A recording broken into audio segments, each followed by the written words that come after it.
Welcome to The Explainer. So today, we're going to talk about something you literally interact with every single hour of the day, but, you might not fully understand it.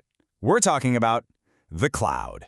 Think about it for a second. Have you uploaded any photos to Google Drive today? Maybe watched a little Netflix, played a quick game of Fortnite? Well, if you're nodding your head right now, guess what? You are actually already a power user of cloud computing. But, okay, here is the wild reality.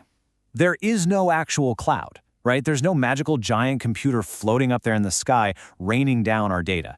It is an absolutely fantastic marketing term, but fundamentally, it's a myth. Section 1. What is cloud computing?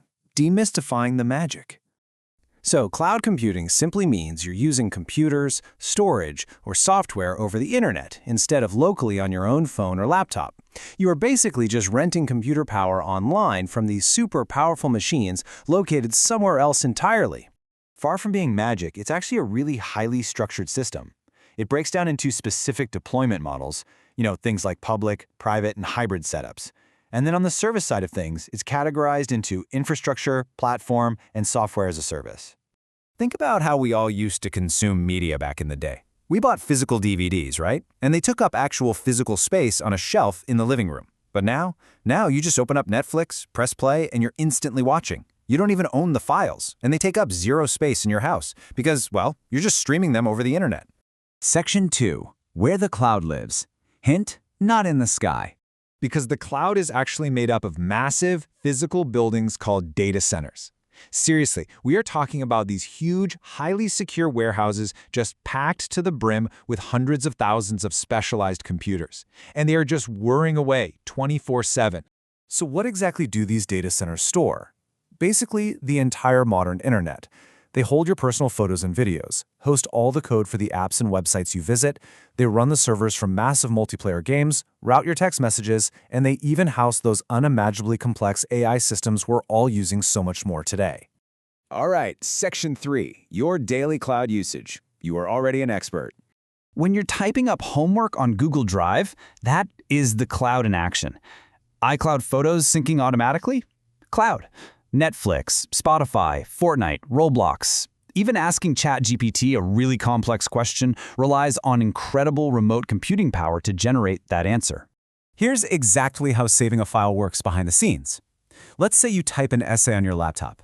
That data travels out through the internet, and it lands safely on a server inside one of those massive data centers. And that is exactly why you can log into a completely different computer later on, and boom, your file is right there waiting for you.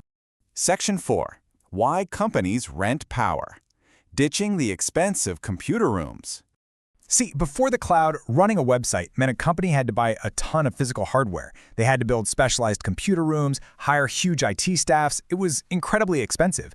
But today, companies literally just click a button to rent computing power. If an app suddenly goes viral, they can scale their server usage up instantly and then scale it right back down when the traffic drops.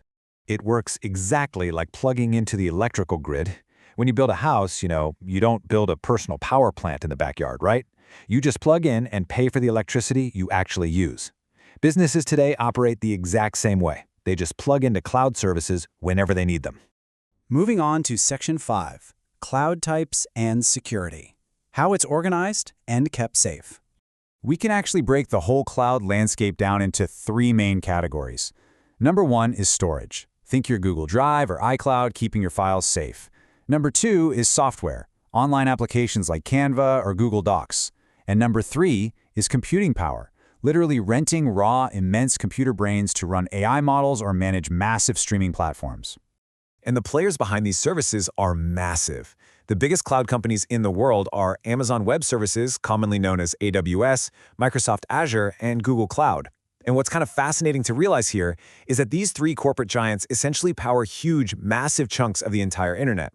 Have you ever noticed that when one major website goes down, suddenly a bunch of your other random apps break at the exact same time? Yeah, that is usually because one of these massive cloud systems had a temporary outage. So, the big question, is the cloud safe? Well, generally, yes. These companies spend absolute fortunes on enterprise-level security. But, and this is a big but, your personal data is really only as secure as your login. I mean, if your password is password123, all that multi-million-dollar security means absolutely nothing. Strong passwords and two-factor authentication are completely non-negotiable. There is one major downside, though. No internet equals no access. Because your files don't actually live on your device, a dropped Wi-Fi signal means you're locked out.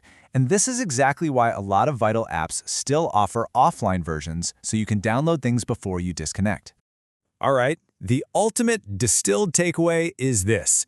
The cloud equals renting computer power online. So the next time someone tells you to save it to the cloud, just remember, you aren't sending it up to the sky. You're sending it securely over the internet to a rented computer inside a highly protected building.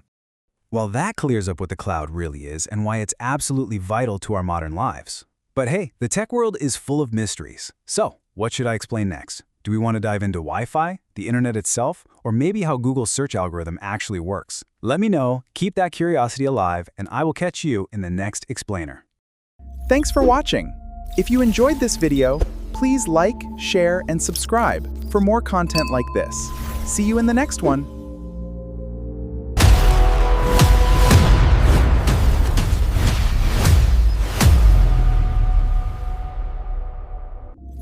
If you're curious how I create these videos, from AI voiceovers to video editing and research, you'll find my complete toolkit in the description.